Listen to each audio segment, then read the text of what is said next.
Bismillahirrahmanirrahim. Assalamualaikum warahmatullahi wabarakatuh. Alhamdulillahi rabbil alamin. Wabihi nasta'inu ala umurid dunya waddin. Wassalatu wassalamu ala ashrafil anbiya'i wal mursalin wa ala alihi wa sahbihi ajma'in. Subhanaka la ilma lana illa ma 'allamtana innaka antal alimul hakim. Rabbi shrah li sadri wa yassir li amri wahlul 'uqdatam min lisani yafqahu qawli. Allahumma faqihna fid din wa 'allimna at-ta'wil wa habbibna ilal muslimin waj'alna lisana sidqin fil akhirin waj'alna min warathati jannatin na'im. Amma ba'du, jamaah kaum muslimin, para bapak ibu dosen, staf, pegawai di Polman Babel, anak-anakku, adik-adik, mahasiswa yang dirahmati Allah Subhanahu wa taala. Alhamdulillah, tidak lupa selalu senantiasa kita memanjatkan rasa syukur kepada Allah atas nikmat yang diberikan kepada kita. Wa in ta'uddu ni'matallahi la tuhsuha. Kalau kamu mau menghitung nikmat Allah, tidak bisa ngitung. Maka yang perlu kita lakukan hanya bersyukur, karena ngitung tidak mampu, ya kan? Apalagi yang mau dilakukan, cuman bisa bersyukur. Kesyukuran kita pun tidak memenuhi sebenarnya. Maka Allah mengatakan fabi ayyi ala'i rabbikuma tukadziban. Nikmat mana lagi yang mau dustakan? Jadi Allah tahu banyak nikmat yang sudah kita dustakan. Terus nikmat mana lagi? Kan gitu ya. Kalau mana lagi kan berarti sudah pernah ada. Artinya sudah banyak nikmat yang kita dustakan. Mau yang mana lagi yang didustakan? Gitu kan? Karena apa? Kesyukuran sebagaimanapun kita lakukan tidak pernah bisa memenuhi yang seharusnya kita lakukan gitu. Karena nikmat Allah sudah sedemikian luar biasa. Maka ya kita hanya berusaha. Dalam kaidah usul fikih dikatakan ma la yudraku kulluhu la yutraku kulluhu. Sesuatu yang enggak bisa dilakukan seluruhnya jangan ditinggalkan seluruhnya. Maksudnya apa? Ya dikerjakan semampunya. Ya karena enggak bisa sempurna jadi ya tinggalkan aja. Kalau kayak gitu enggak ada yang sholat. Kadang ngerasa sholat saya enggak khusyuk, lebih baik enggak sholat. Ya kan? Maka itu salah satu panduan. Mala yudraku kulluhu la yutraku kulluhu. Yang tidak bisa dilakukan semua jangan ditinggalkan semua. Ya berarti dikerjakan sebagian yang bisa kita kerjakan. Jamaah yang dirahmati Allah, terakhir kemarin kita membahas tentang setahu saya tentang air laut ya. Air laut, yang masih hafal, yang masih ingat. Yang tidak ingat. Jadi Rasulullah ditanya tentang air laut. Kemudian beliau mengatakan huwa tahuru ma'uhu al-hillu maitatuhu. Air laut itu suci airnya, halal bangkainya. Apa itu bangkai? Bangkai adalah hewan yang mati tanpa disembelih secara syar'i. Jadi kalau ada hewan apapun itu dia mati tanpa melalui penyembelihan yang syar'i maka disebut bangkai. Bukan hanya hewan yang mati kemarin berarti baru disebut bangkai. Yang 1 detik sebelum ini mati, ya kan? Dan tidak dilakukan penyembelihan yang syar'i yang sah, maka itu disebut bangkai. Ya kan? Jadi nggak harus nunggu besok gitu kan? Oh besok ini baru jadi bangkai, sekarang masih seger. Jadi nggak bangkai ini berarti, itu bangkai. Ya, disembelih tapi nggak syar'i juga disebut bangkai. Contoh disembelih nggak syar'i ya, cuma ditusuk aja semuanya, ya cuma disayat dikit gitu. Urat-uratnya itu nggak putus, ya. Ada urat makanan, ada urat pernafasan, itu yang harus diputus. Itu nggak putus, berarti kan nggak syar'i, walaupun darah keluar. Atau menyembelih secara benar, tapi dengan menyebut nama selain Allah gitu kan, nggak nyebut Bismillah, tapi nyebut nama lain selain Allah, maka nggak sah. Itu semuanya bangkai namanya. Kan? Nah, binatang laut itu halal bangkainya. Artinya, kalau dia mati tanpa disembelih masih boleh dimakan. Ya kan? Antum nemu ikan mati, ya kan? Dimakan apa enggak? Jadi makan kan. Mau disembelih dulu, nggak punya leher. Bismillah, Allahu Akbar, ya kan, nyembelih ikan teri, susah. Mau apa? Maka ya udah, ya kita ambil, ya udah, kita biarin. Dia kita ambil dalam keadaan hidup, kemudian dibiarin mati kan. Setelah itu dimasak. Itu kan bangkai semua itu. Ya, tetapi karena binatang laut maka boleh. Cuma ulama berbeda pendapat tentang binatang laut yang ada keserupaannya dengan binatang darat atau yang memiliki persamaan nama dengan binatang darat. Seperti anjing laut, ya kan? Ada babi laut. Nggak tahu kalau di sini disebut begitu. Nggak tahu ada enggak babi laut? Ada. Di sini ada khinzirul bahar. Khinzirul bahar ya babi laut. Tapi tidak tahu ada enggak binatangnya ini. Artinya ada keserupaan nama dengan binatang darat yang diharamkan gitu. Ya anjing laut, ada kuda laut, ya kan? Dan lain sebagainya. Itu gimana? Nah, sebagian mengatakan boleh, sebagian mengatakan enggak. Kalau yang mengatakan boleh, karena ya ikut keumuman dalil yang ada di hadis tadi, bahwasanya semua binatang yang hidup di laut maka boleh, ya. Bangkainya boleh dimakan. Nah, sebagian mengatakan enggak, karena ada keserupaan tadi, sehingga sebagai bentuk jaga-jaga ya cari yang benar-benar halal aja kan. Jadi kalau ada anjing laut ya nggak usah di inilah, kan cari yang ikan beneran gitu, ikan udang atau apa ya. Itu kan kalau cumi ada nggak keserupaannya dengan binatang darat? Nggak ada kan, ya kan. Seperti juga udang kan nggak ada. Tapi kayak tadi ya, itu kuda laut kayak apa itu ya kalau bisa dihindarkan ya lebih baik. Oke, itu hadis yang kita belajar. Di antara kesimpulan dari hadis itu tadi yang kita baca tadi ya, di sini disebutkan istadalla bil hadis ala hillis samak alladhi sadahu majusiyun. Kalau seumpamanya ya sapi atau kambing disembelih sama non muslim, boleh nggak kita makan?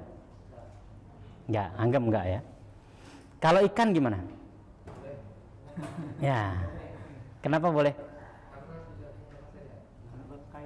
Ya, karena nggak ada hubungannya dengan sembelih menyembelih. Kalau binatang-binatang yang biasa itu kan halal tidaknya dipengaruhi dengan penyembelihan gitu. Yang menyembelih itu harus muslim. Sebenarnya ada sebagian yang membolehkan disembelih oleh ahli kitab, tapi sebagai bentuk kehati-hatian menyembelih muslim yang menjawab bismillah, kan seperti itu. Ya kan? Jadi itu untuk binatang-binatang darat. Tetapi untuk binatang laut kan nggak ada syarat untuk disembelih. Maka mau siapa aja yang ngambil, siapa aja yang jual, ya terserah gitu. Artinya kalau yang jual itu orang majusi pun disebutkan kan, alladzi sadahu majusiyun wa man la tahillu dzabihatuhu, atau orang-orang non muslim lain yang nggak boleh menyembelih seperti majusi. Kalau di sini Buddha, Hindu, Konghucu, ya kan. Kalau ahli kitab sebagian masih membolehkan tadi ya. Tapi selain ahli kitab, Hindu, Buddha, Konghucu, ateis semuanya kan, maka itu kan tidak boleh. Jadi sembelihan mereka nggak boleh walaupun baca bismillah gitu. Tapi kalau untuk ikan ya boleh, ya, karena tadi tidak ada persyaratan untuk disembelih, ya, gitu. Maka siapa saja, maka kalau antum semuanya beli ikan yang jual orang Cina ya monggo aja, sama kayak antum beli kerupuk lah istilahnya kan. Kerupuk kan nggak ada apa harus disembelih, beli kerupuk kan enggak, gitu ya. Tapi nanti bahannya ya udah urusan dia kalau bahannya. Yang penting kan secara umumnya makanan-makanan seperti itu halal gitu. Karena nggak ada pengaruh dengan sembelih menyembelih. Contoh lah antum beli apa contohnya ya. Antum beli daging frozen gitu. Yang jual ya orang non muslim gitu. Nah gimana? Ya udah. Itu kan sudah ada tulisan halal ya kan? Sudah ada tulisan halal. Ya terserah mau jual siapa aja gitu. Nah begitu juga kalau seumpamanya barang-barang yang tidak ada hubungannya dengan halal haram, tahu, tempe, kan? Apalagi ya makanan-makanan yang tidak ada daging-dagingan seperti itu ya, kerupuk. Kalau otak-otak gimana? Otak-otak ikan kan, dari ikan kan, ya nggak apa-apa gitu. Tapi kalau otak-otak daging ya tergantung dagingnya nanti. Gitu. Oke, silakan. Ya, itu diantara beberapa kesimpulan hukum yang bisa diambil dari hadis tadi ya. Jadi air laut itu suci. Airnya maksudnya boleh digunakan untuk bersuci, suci dan boleh digunakan untuk bersuci. Ada air itu yang suci tapi tidak boleh digunakan bersuci. Air suci yang tercampur dengan benda lain yang suci. Contohnya air tercampur dengan kopi. Kopi itu suci apa enggak? Suci, ya kan? Tapi karena bercampur kemudian sudah mengubah sifatnya, maka dia jadi tidak bisa buat bersuci gitu. Tapi suci enggak? Suci. Buktinya suci apa? Boleh diminum. Kalau dia najis kan nggak boleh kita minum. Untuk minum kopi, ya kan? Kemudian minum apa lagi? Minum teh, minum susu, ya kan? Itu suci. Tetapi tadi dia nggak boleh mensucikan, nggak boleh digunakan untuk berwudu. Sebagian ulama berpendapat air sabun itu juga bagian dari air yang tidak boleh digunakan untuk bersuci. Gitu. Karena dia air kemudian tercampur dengan benda yang juga bersih, sabun. Maka mohon maaf kalau semuanya antum mandi, jangan mandi berendam dengan sabun ya. Itu kan airnya sudah tercampur dengan sabun tuh. Terus antum berendam, berarti itu sebenarnya belum membersihkan najis. Nah, kapan membersihkannya najis? Ya mungkin dengan bilasnya itu. Ya kan? Antum bilang bilas ada air sabun enggak? Enggak kan? Nah, berarti kan di bilas terakhir itu sebenarnya baru pensuciannya itu. Karena air sabunnya itu dianggap belum. Kalau seumpamanya orang itu mandi dengan air sabun tadi ya kan, terus nggak bilas, kira-kira sudah bersih belum? Maksudnya secara agama ini sudah suci belum? Belum, karena airnya itu tidak mensucikan. Maka yang mensucikan adalah proses terakhir tadi, pembilasannya itu sebenarnya. Ya. Karena dianggap air itu sudah bercampur dengan benda lain yang suci, ya sama seperti kopi atau teh atau tercampur dengan apa yang contohnya. Tapi ada air yang berubah, cuman berubah karena alam. Berubah karena alam itu contohnya air di kolong yang ada lumutnya. Dia agak berubah hijau-hijau gitu kan. Maka kira-kira itu bisa nggak digunakan untuk bersuci? Ya, dia nggak apa-apa, ya kan? Karena tadi dia alami. Sebagian ulama mengatakan air yang terjemur terlalu lama di atas matahari, namanya air musyammas, itu dimakruhkan untuk dipakai. Karena tadi sudah mengubah sebagian dari sifatnya. Oke. Kita masuk hadis yang kedua. Ada hadis mengatakan begini, nanti sambil kita pikirkan untuk apa sih kesimpulan dalil yang bisa kita ambil. An Abi Sa'idin Al-Khudri radhiyallahu anhu qala, dari sahabat Abu Sa'id Al-Khudri radhiyallahu anhu, ia berkata, qala Rasulullah sallallahu alaihi wasallam, Rasulullah sallallahu alaihi wasallam bersabda, innal ma'a tahurun la yunajjisuhu syai'un. Sesungguhnya air itu suci dan mensucikan. Artinya air itu ya suci dan mensucikan, tidak bisa menjadi najis oleh apapun. Ini redaksi hadisnya ya. Jadi air ini kan suci. Sesungguhnya air ini suci dan mensucikan. Dia nggak bisa menjadi najis dengan apapun. Seumpamanya air ini, kemudian mohon maaf lah, ya agak jorok dikit ya. Seumpamanya kemudian terpercik dengan air kencing masuk, atau ada apalah ya, ada kotoran ayam masuk, tank gitu. Kira-kira air ini najis tak? Najis apa tak? Kenapa najis? Ini tadi hadisnya, sesungguhnya air itu suci, tidak bisa dibuat najis oleh apapun. Jadi bisa nggak berubah air itu yang suci jadi najis? Dari hadis ini tadi? Nggak bisa. Hadisnya yang salah atau kita yang salah? Oke, itu hadis pertama. Saya baca yang lain, hadis yang lain. An Abi Umamah Al-Bahili, karena nanti ada korelasinya ya, jadi biar nanti penjelasannya sekalian. An Abi Umamah Al-Bahili radhiyallahu anhu qala, dari sahabat Abu Umamah Al-Bahili radhiyallahu anhu ia berkata, qala Rasulullah sallallahu alaihi wasallam, Rasulullah sallallahu alaihi wasallam bersabda, innal ma'a la yunajjisuhu syai'un illa ma ghalaba ala rihihi wa tu'mihi wa launihi. Sesungguhnya air itu, air yang suci maksudnya, tidak bisa dibuat najis oleh apapun kecuali kalau dia berubah baunya, rasanya, atau warnanya. Oke ya? Sesungguhnya air itu, air yang suci maksudnya, tidak bisa menjadi najis oleh apapun kecuali kalau berubah ya, baunya, kemudian rasanya atau warnanya. Dengan hadis pertama, dengan hadis yang kedua tadi, kira-kira ada keterangan tambahan enggak? Ada? Apa keterangan tambahannya? Ya. Jadi kalau yang pertama tadi, air itu nggak bisa najis apapun, mau kena apapun, kena najis nggak bisa dia najis, dia tetap suci. Kalau air itu asalnya suci, maka kena najis apapun dia tetap suci. Gitu.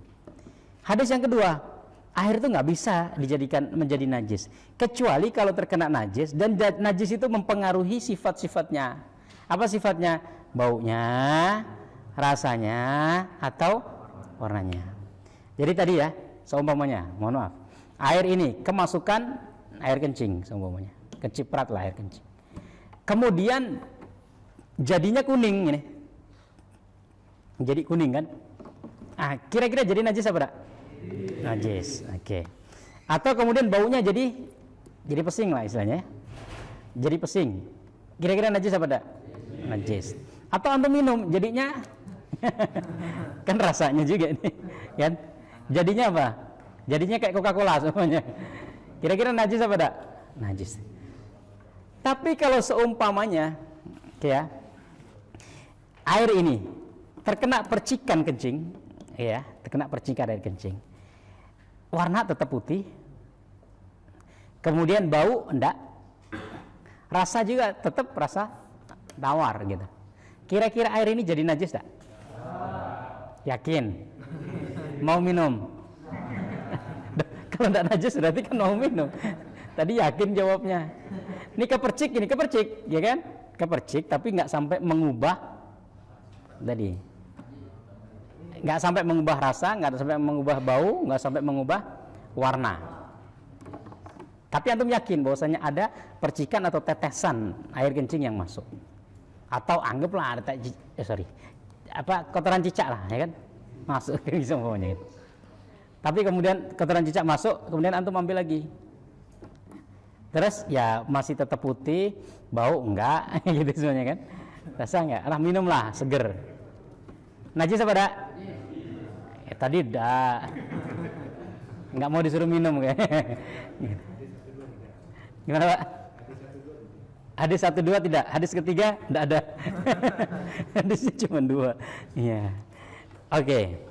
Nah, di sini kalau dari 2 hadis ini, kira-kira apa yang dimaksud dengan hadis pertama?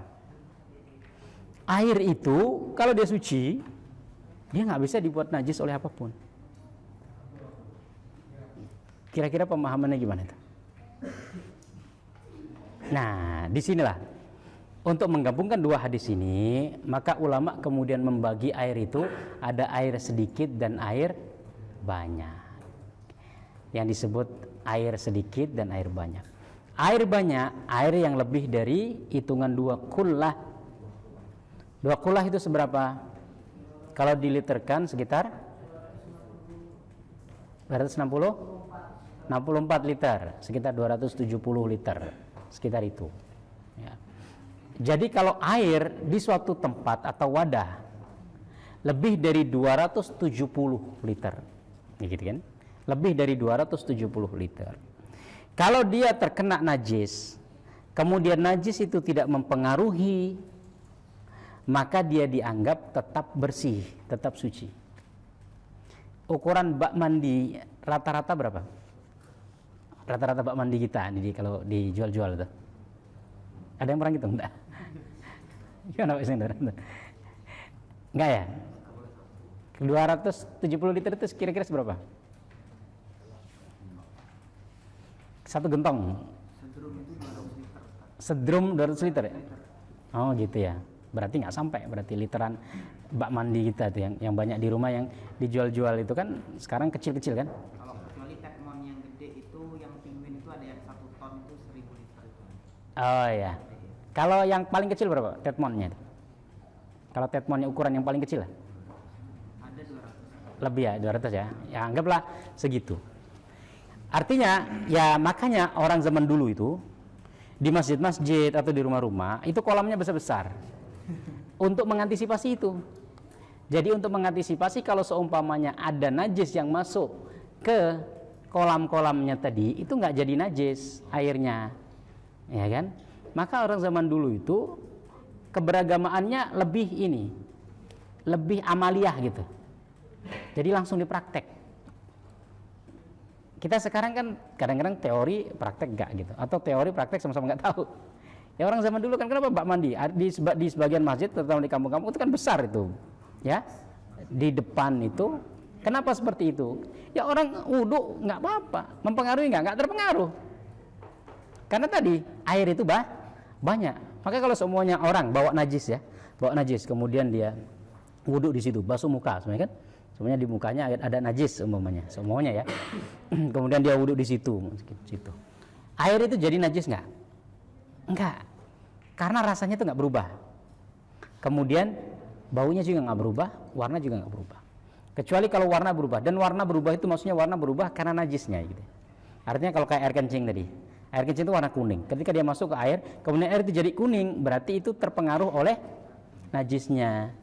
Tapi kalau jadi hitam semuanya, ya mungkin bisa jadi bukan terpengaruh oleh. Jadi air karena tergenang lama semuanya ya. Air di bak mandi kita itu kan. Kadang-kadang kalau agak lama dia kan agak keruh ya, agak hitam. Itu bukan karena najis. Tapi mungkin karena debu aja. Nah, gitu loh. Jadi berubah warnanya itu berubah yang dipengaruhi oleh najisnya. Maka kalau berubah warna karena debu, ya dia nggak jadi najis, ya kan? Oke, maka di sini ya.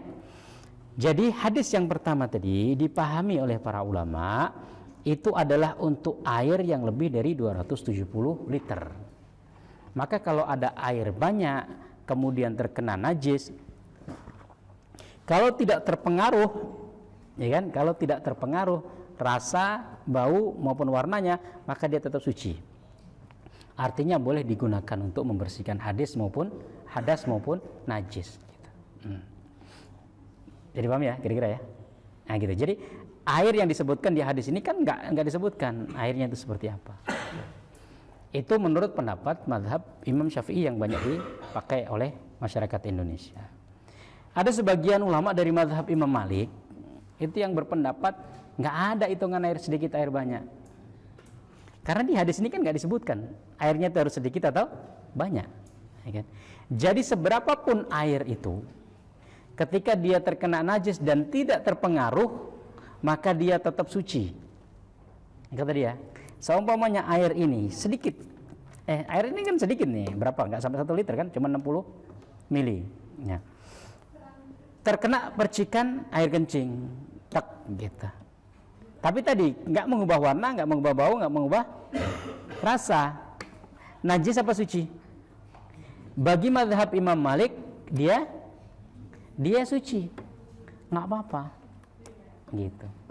Tapi dalam mazhab Imam Syafi'i, kalau air itu di bawah 270 liter, kalau dia kena najis, maka otomatis najis, walaupun tidak berubah. Oke ya? Walaupun tidak berubah warna, tidak berubah bau, tidak berubah rasa. Kalau air itu kurang dari 270, maka dia najis. Gitu. Tapi bagi Imam Malik enggak. Karena enggak ada keterangan di hadis itu banyak atau sedikit. Oke. Nah, kalau air banyak tadi ya, air 1 tetmon yang paling besar, tadi berapa? 1000 liter. Air 1000 liter. Kemudian masuk di situ kucing, bangkai kucing gitu ya. Ada bangkai kucing masuk. Pas dibuka tetmon ternyata bau busuk. Nah, kira-kira air itu suci apa enggak? Enggak. Kenapa? Karena baunya sudah berubah. Jadi walaupun air itu banyak, kalau baunya berubah, maka dia tetap najis. Ya kan? Maka di sini ada yang disepakati, ada yang diperselisihkan. Yang disepakati pertama, air itu kalau di bawah 2 kullah, di bawah 270 liter atau dianggap air sedikit, kalau dia terkena najis dan mengubah salah satu sifatnya tadi, rasa, bau atau warna, maka semua ulama sepakat najis. Oke ya.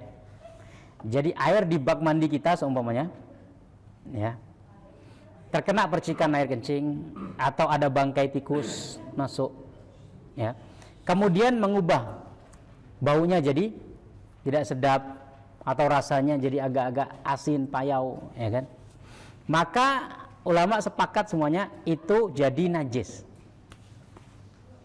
karena berubah ya. Jadi air sedikit kalau dia berubah sifat warna, berubah warna, rasa atau baunya, maka semua ulama sepakat.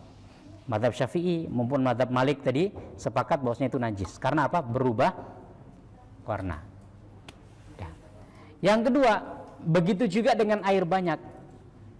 Air banyak di atas 270 liter tadi, kalau dia terpengaruh ya salah satu sifatnya, maka semua ulama juga sepakat dia najis.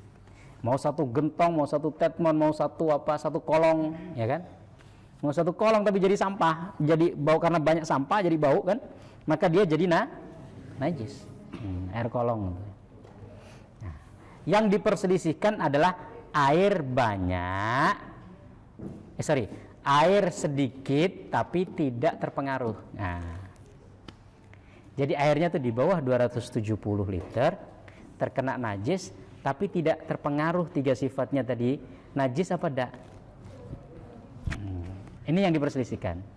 Ya, mazhab Syafi'i mengatakan najis karena airnya di bawah 2 kula. Mazhab Imam Malik mengatakan tidak najis. Karena apa? Karena nggak pengaruh. Karena di sini nggak disebutkan air harus 2 kula atau tidak 2 kula. Jadi pokoknya kalau tidak berubah ya kan, sesungguhnya air itu suci. Dia tidak bisa dibuat najis oleh apapun kecuali kalau kan nggak ada keterangan itu air harus 2 kula atau tidak. Nah, itu. Maka mana yang kira-kira paling kuat pendapat dari kedua pendapat ini? Ya tergantung keadaan ya. kalau lagi mood ya udah cari air yang lain. Kalau lagi nggak mood ya cari yang ada gitu. Nah, ini menggampangkan namanya. Tetapi kita boleh menggunakan pendapat-pendapat yang memang muktabar kalau kita ada keperluan untuk itu, ya kan?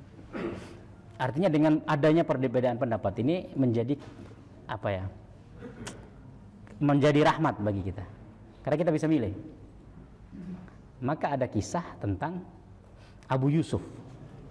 Abu Yusuf ini muridnya Imam Abu Hanifah. Imam Abu Hanifah berpendapat bahwasanya dia berpendapat sama kayak pendapat Imam Syafi'i. Mazhab Imam Syafi'i. Bahwasanya air sedikit kalau kena najis walaupun tidak terpengaruh bau, rasa atau warnanya, maka dia tetap najis. Mazhab Imam Abu Hanifah. Ada punya murid, Abu Hanifah punya murid namanya Abu Yusuf.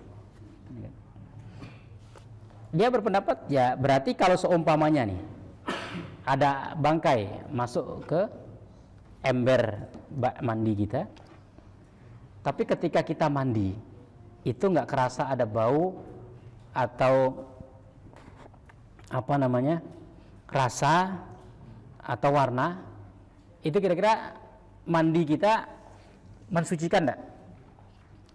Enggak kan untuk mazhab Abu Hanifah, karena bagi mereka itu enggak suci airnya. Ya. Tapi dalam mazhab Imam Malik tetap suci. Nah, suatu kali Abu Yusuf ini wudhu di suatu tempat air, wudhu. Ternyata dia sholat. Setelah sholat ternyata baru diketahui bahwasanya air tempat dia wudhu tadi ada bangkainya. Bangkai tadi ya. Bangkai itu kan nggak harus 2 hari 3 hari. Semuanya ada tikus baru mati. Kira-kira sudah bau belum? Belum. Mempengaruhi warna atau bau air nggak? Nggak, karena baru. Ya kan? Seumpamanya di sini ada bak atau ember air gitu kan. Antum wudhu di situ, bawahnya tuh nggak tahu. Kalau setengah jam yang lalu ada tikus mati kan semuanya. Terus antum wudhu. Ya kan? Setelah wudhu ada yang di akhir-akhir tadi orang yang tinggal airnya dikit ternyata ngelihat ada bangkai tikus. Berarti air itu suci nggak? Nggak suci. Berarti wudhunya sah nggak? Nggak. Wudhunya nggak sah, sholatnya sah nggak? Nggak. Jadi Abu Yusuf tadi sholatnya sah apa nggak? Nggak sah. Nah gitu. Ketika dikasih tahu muridnya, Pak Guru, tadi ternyata air yang kita gunakan untuk wudhu itu airnya najis. Kalau air najis, wudhu kita tidak sah. Kalau wudhu nggak sah, maka sholatnya tidak sah. Apa jawaban Imam Abu Yusuf? Abu Yusuf mengatakan, ya sudah, kita pakai pendapatnya Imam Malik. Kan gampang. Kita pendapat Imam Malik. Imam Malik kan mengatakan tidak najis, memang belum ada baunya, belum ada warnanya, belum ada. Nah itu diantara bentuk apa ya, toleransi. Jadi saling menerima antara ulama-ulama dulu, boleh berbeda mazhab, berbeda pandangan, berbeda pendapat, tidak saling menyalahkan, ya kan?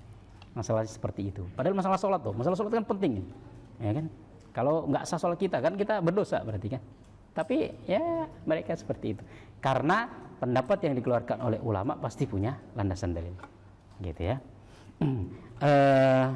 Ini mungkinlah diantara yang bisa kita kaji ya untuk sore hari ini. Jadi tentang air, bahwasanya air itu tadi ya, ada air banyak, ada air sedikit. Nah, oke ya, itulah kesimpulan-kesimpulan di sini, ada beberapa kesimpulannya. Intinya tadi ya, bahwasanya air kalau banyak dan dia terkena najis, kemudian tidak mengubah sifat-sifatnya tadi, maka air itu tetap suci, gitu. Air kalau sedikit tapi dia terpengaruh, maka ulama sepakat dia najis. Air sedikit kalau dia tidak terpengaruh, maka ulama berbeda pendapat. Ulama mazhab, kebanyakan mazhab ya, ulama mayoritas mazhab Abu Hanifah, mazhab Imam Syafi'i, mazhab Imam Ahmad itu mengatakan najis. Mazhab Malik saja yang mengatakan tidak najis. Dalilnya apa? Dua-duanya ada dalilnya. Karena tadi hadis Nabi nggak mengatakan harus air banyak, harus air sedikit. Pokoknya air itu kalau tidak terpengaruh, walaupun dia kena najis, maka dia tetap suci. Nah, gitu ya. Itu mungkin dua hadis tadi yang bisa kita ambil kesimpulannya. Ada pertanyaan? Oh, silakan Pak. Waalaikumsalam warahmatullahi wabarakatuh.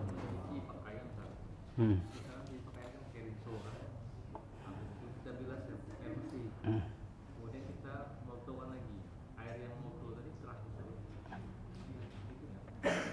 Nah, oke. Nah, disinilah ada sebagian ulama yang mengatakan ya, untuk air sabun tadi, saya tidak mengatakan semua ulama ya. Ada sebagian ulama yang mengatakan bahwa air yang tercampur dengan sabun tadi dianggap dia sudah bukan air suci dan mensucikan. Walaupun airnya tetap suci, tapi sifat mensucikannya itu hilang gitu. Nah, karena apa? Karena dia sudah berubah dan perubahannya itu besar karena sudah nambah busa. Sebagaimana tadi ya, menambah kopi atau nambah jadi teh kan berubah. Nah, bagaimana dengan air yang terkena multo gitu? Apakah itu dianggap air yang sudah berubah juga sifat kesuciannya gitu ya? Sebagian mengatakan enggak. Karena apa? Karena perubahannya enggak banyak seperti air sabun tadi. Seperti air sabun ya. Kalau air sabun tadi berubahnya itu ketahuan banget gitu. Tapi kalau air hanya kena multo seperti seumpamanya air kita ya, antum mandi kemudian air itu kena bunga, mandi tujuh kembang ya, air itu terkena ya seumpamanya ya, kita mandi kemudian air itu kena bunga mawar atau apa gitu, kira-kira berubah nggak sifat air itu? Enggak ya, jadi bau itu tidak mengubah sifat karena dianggap perubahannya nggak terlalu drastis gitu ya. Ya, saya Allah alam lebih berpendapat begitu. Dan kadang-kadang saya lebih ngambil pendapat yang ringan, bahwasanya air yang terkena sabun pun kalau memang tidak terlalu berubah banyak, maka dia tetap suci gitu. Artinya bak ember mandi kita, kadang-kadang kan ketika kita mandi juga ada percikan sabun-sabun ya kan, ya mungkin dia juga agak ada perubahan, tapi perubahannya nggak banyak, nggak sampai kemudian busanya itu banyak gitu, hanya mungkin warnanya agak sedikit ya, kelihatan keruh gitu. Maka karena dalam agama kita ini sesuatu yang sedikit itu dimaafkan, itu yang harus jadi kaidah umum. Sesuatu yang sedikit itu dimaafkan. Maka kalau seumpamanya ada najis sedikit, kita percik aja, gitu. Nggak harus ganti celana gitu kan, percik aja karena sedikit. Najis darah itu najis apa enggak? Najis. Kalau antum jerawat pecah seumpamanya, kan? Najis enggak? Ketika sholat jerawat pecah, berarti dibatalin. Ya kan? Seumpamanya Allahu Akbar garu, cetis ada melenting gitu kan? Kemudian pecah. kira-kira, waduh berarti najis ini. Ya udah, aku batalin sholat. Batalin apa enggak? Nah, kan? Karena sedikit dimaafkan, nggak apa-apa. Ya, nyamuk punya darah enggak? Ya kan? Semuanya pas antum sholat, tepuk nyamuk. Kan ada darahnya nih. Najis enggak? Jadi kalau pas antum sholat terus nepuk nyamuk, ternyata ada darahnya. Berarti batal sholatnya. Kan dikit, dah gitu. Maka yang dikit dimaafkan. Maka tadi ya, perubahan-perubahan kalau dikit-dikit dimaafkan. Karena agama kita ini diantara sifatnya tadi memudahkan. Maka yang dikit-dikit dia dimaafkan. Ya mudah-mudahan itulah ambil pendapat yang lebih ringan. Wallahu a'lam. Ya silakan. Jadi mau nanya. Pak Ilham. Untuk yang hewan yang disembelih tadi Ustaz. Ya. Kadang-kadang kalau kita misal makan katakanlah yang KFC misalnya. Oh, ya. Atau kalau Pak Anton ini pernah di Amerika berapa lama? Makannya pizza yang sapi gitu ya. Gitu. Nggak harus di Amerika, di sini ada. Tapi nggak tahu yang nyembelih siapa kan. Nah itu seperti apa itu? Oke. Gitu Pak Ilham, sudah ya. Kalau kita tidak tahu, nggak usah jauh-jauh ke Amerika, Pak. Ya antum ke pasar kita ini tahu nggak siapa yang nyembelih? Ya kan? Kita tahu kita. Nggak usah jauh-jauh ke Amerika. Antum KFC, Pizza Hut, McDonald, apa lagi? Ya nggak usah ke McDonald. Ya yang samping-samping jalan itu kan kita tidak tahu siapa yang nyembelih. Ya CID. Nggak tahu siapa yang nyembelih gitu ya. Maka kalau seperti itu kita ambil kemungkinan besar. Kemungkinan besar itu gini.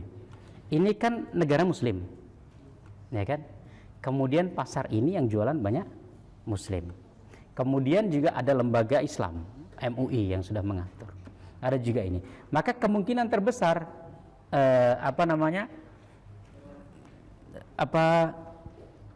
ayam atau sapi ini disembelih oleh orang muslim. Kemungkinan besar begitu. Gitu ya. Nah, kita itu diminta untuk mengambil kemungkinan besar. Tapi kalau antum di Amerika semuanya kan. Kemudian tadi kita nggak tahu daging ini disembelih apa dan nggak ada keterangan apapun. Maka kemungkinan besar siapa yang nyembelih? Non muslim atau nggak disembelih sama sekali. Kan gitu ya. Ya kemungkinan di stoning aja. Tok nggak mati, kan? Habis itu baru potong. Atau bahkan sebagian mungkin ya dicekik kayak di apa, baru dipotong-potong, ya kan? Nah, kalau di negara-negara mayoritas muslim, mayoritas non-muslim, berarti kemungkinan besar itu. Maka kalau nggak ada keterangan halalnya, antum hindari. Nah gitu. Kalau di negara muslim nggak ada keterangan haramnya, berarti halal gitu. Karena apa? Ya kemungkinan, kecuali ini MUI menyetempel ini haram, kan berarti oh jangan-jangan MUI salah nih, ya kan? Nyari alasan. Kalau ada stempel MUI haram, nah berarti gitu. Stempel MUI halal berarti pasti halal. Maka di negara-negara minoritas itu ada lembaga sertifikasi halal. Seperti di Eropa sudah ada. Maka di Prancis itu kawan-kawan juga melihat. Nah, setelah kita tahu ada sertifikat halal, nggak usah nyari-nyari lagi. Nggak percaya saya. Ya, mau ke ini mana? Mau ke tempat penyembelihannya? Ya, udah tuh ngerepotin diri sendiri gitu. Sudah ada semuanya dari lembaga kalau di Korea itu ada KMF, Korean Muslim Federation. Nah, dia mengeluarkan stempel, jadi daging ini halal, ya kan? Maka dia boleh dimakan. Nah, kalau ada stempel itu berarti dia halal. Maka nggak usah, oh saya nggak percaya, jangan-jangan, ya kan? Akhirnya datang langsung ke tempat penyembelihannya, ya kan? Merepotkan diri. Kalaupun semuanya salah, kita nggak salah. Semuanya sebenarnya itu haram, tapi di stempel halal. Yang salah siapa? Yang stempel. Kita nggak ada tanggung jawab apapun, ya. Kita tidak lihat kita di negara mana. Nah, sebagian kawan itu ada pengalaman tuh, sebagian kawan itu beranggapan begini. Ketika di Korea ya, ketika saya di Korea itu kawan-kawan itu beranggapan begini. Jadi ayam itu kan halal. Maka pokoknya ya, antum ngerasain gitu ya? Gitu. Jadi pokoknya kalau ayam berarti halal siapapun yang jual gitu. Loh, bahaya juga ini. Pemahaman mereka begitu. Jadi yang penting nggak makan babi, yang penting nggak makan anjing, sebenarnya kan, nggak makan daging-daging yang diharamkan. Tapi kalau ayam, daging dimanapun dia makan. Loh, waduh bahaya ini. Sehingga nah kok antum kayak gitu kan ayam kan halal Ustaz. Ya ayam halal tapi yang nyembelih siapa ini? Jangan kan nggak disembelih. Akhirnya baru berpikir, oh begitu. Iyalah. Jadi harus ada penyembelihan syar'i. Nah, ada itu tadi lembaga ya itulah pemberi sertifikat halal gitu ya. Begitu, Pak Ilham. Boleh, terakhir Ustaz. Ya, silakan. Ini terkait pengalaman pribadi juga. Teman kuliah kami mempertanyakan kondisi seperti tadi. Kita ke warung itu kan nggak tahu nih sumber airnya apa segala macam. Ini bukan saya ini, teman sharing sedikit. Terus yang menjual itu kan kalau di kuliah saya Taiwan kan banyak orang Islam ya, banyak orang-orang dari Indonesia. Yang menjual itu Muslim, dia pakai jilbab gitu. Nah, yang dijual itu pun ayam gitu kan. Tapi kalau saya sendiri nggak menjaga-jaga, saya nggak makan kalau nggak tahu sumbernya. Tapi yang teman-teman lain dia punya pendapat seperti ini. Karena yang menjual itu Muslim, dia punya pendapat bahwa Muslim sama Muslim nggak mungkin dia merugikan kita. Dia bilang seperti itu. Sudah dia makan gitu. Kayak itu seperti gimana nih Ustaz? Oke. Mungkin nanti bisa diinikan Mbak.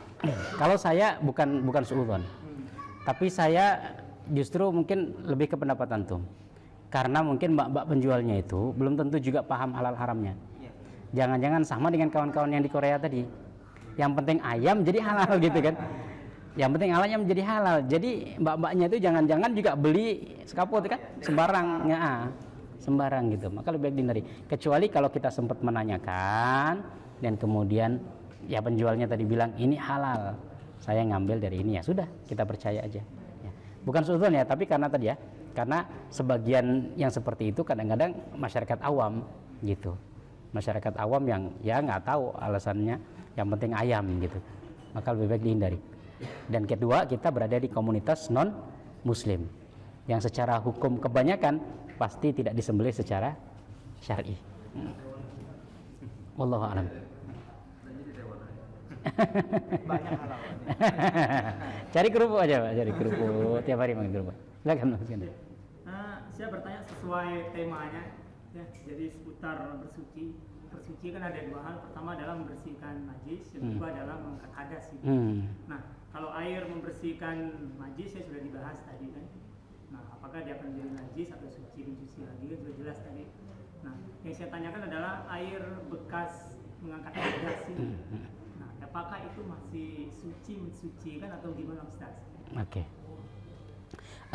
Sebenarnya mungkin ada pembahasan ke depannya nanti, tapi nggak apa-apa. Antum sudah nanyain. Ya. Itu namanya air apa? Air mustakmal. Air setelah dipakai. Air mustakmal itu adalah air setelah dipakai untuk bersuci. Jadi ingat ya, air setelah dipakai untuk bersuci, baik untuk mengangkat hadas maupun membersihkan najis. Saya kasih contoh. Di tangan saya ada kotoran kucing sebenarnya. Kemudian saya bersihkan air ini, ya kan? Kemudian airnya tertampung di ember, ya kan? Air yang tadi yang saya gunakan untuk membersihkan najis ini namanya air mustakmal. Air itu najis nggak?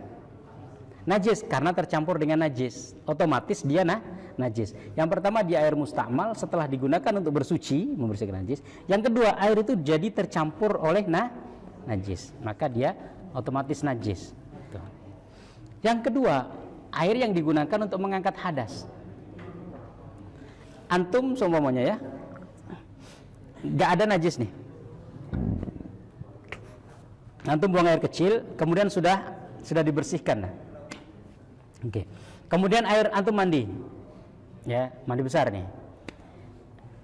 Kemudian air tadi tertampung di ember. Air itu namanya air mustakmal. Tapi air itu najis nggak? Air itu najis nggak? Abi, nggak najis kan? Nggak najis. Kenapa? Karena badan kita nggak najis. Tadi kan sebelum antum jebur-jebur, antum sudah membersihkan itu tadi kemaluan. Jadi sudah kita bersihkan. Dalam keadaan ini, tapi kan ada keringat, ada debu. Keringat dan debu bukan najis. Nah gitu. Sehingga kalau semuanya kita menampung air bekas yang kita gunakan tadi, itu air mustakmal. Nah, tapi airnya tidak najis seperti yang pertama. Kenapa tidak najis seperti yang pertama? Karena tadi nggak tercampur oleh najis dia. Gitu. Sebagaimana mohon maaf, ya. Seumpamanya ada kunci mobil saya nyemplung di ember. kemudian saya ngambil dengan tangan saya, kemudian saya angkat. Kira-kira air di ember tadi jadi najis tidak? Terkena tangan saya? Tidak, karena tangan saya nggak najis. Ya.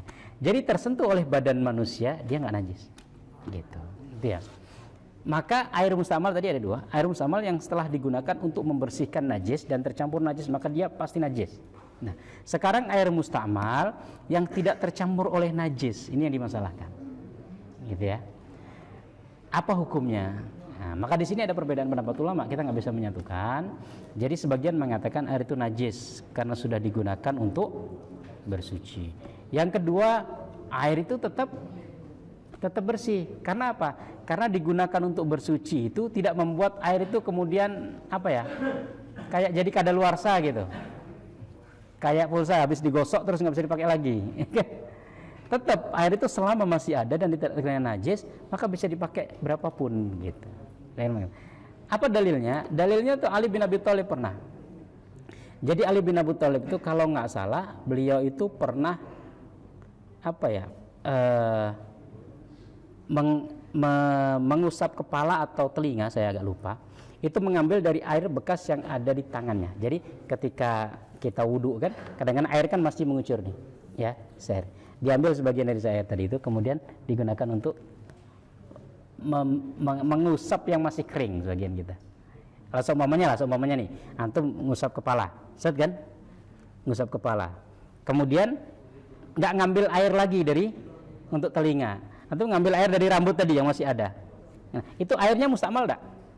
Mustamal karena sudah dipakai untuk bersuci kan, untuk bersuci. Tapi Ali menggunakan itu. Kalau saya tidak salah ingat begitu. Jadi air diambil kalau nggak salah dari tangannya begitu ya. Masih ada tetesan itu, kemudian diambil untuk membasahi bagian telinga yang masih kering gitu. Ya. Nah, itu menunjukkan bahwasanya dia boleh. Wallahu alam, kalau ada pendapat lain yang mengatakan, nah itu ya, itu air mustakmal. Nah, air mustakmal itu bukan sembarang air setelah digunakan. Jadi hanya air yang setelah digunakan untuk bersuci. Kalau air setelah digunakan untuk cuci muka saja, maka bukan air mustakmal. Karena cuci muka kan nggak wudhu. Bersuci itu apa sih? Wudhu, mandi besar, ya kan? Atau membersihkan najis tadi. Tapi kalau orang cuci muka itu bersuci tidak? Nah, seumpamanya saya pakai air ini untuk cuci muka, kemudian saya tampung airnya itu di ember bekas cuci muka tadi. Air bekas cuci muka saya ini disebut air mustakmal tidak? Enggak, karena saya nggak wudhu, kan gitu. Sama kayak saya cuci muka atau cuma cuci tangan aja kan. Kita kadang-kadang kan nggak wudhu, cuma cuci muka, cuci tangan. Maka air bekas tadi itu tuh nggak disebut air mustakmal. Jadi air yang disebut mustakmal setelah digunakan untuk bersuci. Itu yang pertama. Yang kedua, air mustakmal itu dia menjadi najis oleh yang mengatakan najis, itu pun kalau seumpamanya dia lebih dari setengah dari air yang lain. Contohnya, kita wudhu, kan sebagian ya, kita wudhu di ember. Kemudian percikan air dari bekas wudhu kita itu tadi masuk ke ember yang kira-kira air yang di ember yang kena percikan air mustakmal kita, bagi yang menganggap air mustakmal itu sudah nggak bisa dipakai lagi, air di ember tadi jadi mustakmal nggak? Nggak, karena volume antara air bersihnya dengan air cipratan yang bekas mustakmal tadi banyakkan mana? Banyak air sucinya. Kecuali tadi ya, saya habis wudhu, saya tampung air bekas wudhu tadi satu ember. Kemudian satu ember tadi saya tambahin ini ke dalam ember tadi. Banyakkan mana air yang habis kepakai dengan air yang baru? Banyakkan air habis kepakai, maka disebut air mustakmal. Bagi yang mengatakan itu nggak bisa bersuci, itu nggak bisa dipakai bersuci. Tapi kalau air mustakmal bekas percikan atau bekas bersuci tadi itu lebih sedikit daripada air yang bersihnya, maka air bersih tadi masih disebut air suci gitu. Maka antum nggak perlu was-was. Sebagian kita kan was-was tuh. Jadi kalau wudhu nggak boleh percikan air wudhu kita tuh masuk ke ember yang mau kita gunakan untuk mandi atau itu. Ya, karena percikan kita sebanyak-banyaknya nggak sebanyak air di ember itu. Karena banyak yang kebuang kan sebenarnya. Percikan-percikan dikit itu kan nggak apa-apa. Itu saja. Jadi yang mengatakan air itu nggak bisa dipakai bersuci pun, ya bukan kasus yang begitu. Kasusnya tuh kalau airnya tadi ditampung, kemudian semua air yang bekas kepakai tadi dipakai wudhu lagi, itu yang mengatakan nggak boleh. Ya, tapi kalau hanya terpercik ke air yang bersih, maka air itu tetap boleh dipakai. karena lebih banyak air bersih daripada air yang bekas dipakai bersuci. Begitu Pak. Oke. Satu lagi Ustaz. Ya silakan. Lahir. Terkait bangkai di laut tadi. Ya. Ini ada ikan misalnya, apakah seluruh komponen yang ada di ikan itu halal atau ada sebagian perutnya mungkin yang najis atau apa gitu? Ya. Sebenarnya iya, dia halal ya. Tetapi kemudian nanti tergantung kepada dia, yang diharamkan itu kan bukan hanya masalah dagingnya, tapi menjijikkan atau enggak, kemudian menimpakan mudarat atau enggak, ya kan? Kalau memang itu racun ya haram. Haram bukan karena dari ikannya, tapi haram karena dia mengandung racun. Ikan pun kalau ikan racun antum ya haram juga. Ini kan binatang laut, ada ikan yang kembung-kembung itu kan, yang kalau tepuk buntek gitu, ya kan? Kalau tepuk jadi besar. Ah, ini kan binatang laut, makan ya. Haram itu. Karena apa? Mencelakakan diri. Nah, gitu. Maka kalau ada empedu yang itu, tapi kalau tidak, maka dia secara umumnya halal. Nah, gimana kalau kotoran? Saya rasa kotoran ayam, ikan juga nggak ada ya? Ada yang kotoran ikan? Ada ya?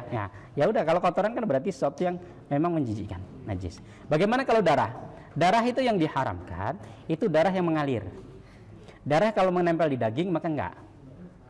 Kok bisa begitu? Antum kalau masak daging ada darahnya enggak? Kemudian dijadikan sup kan? Ya kan gitu. Tapi kalau darah sendiri kemudian antum masak di air, haram.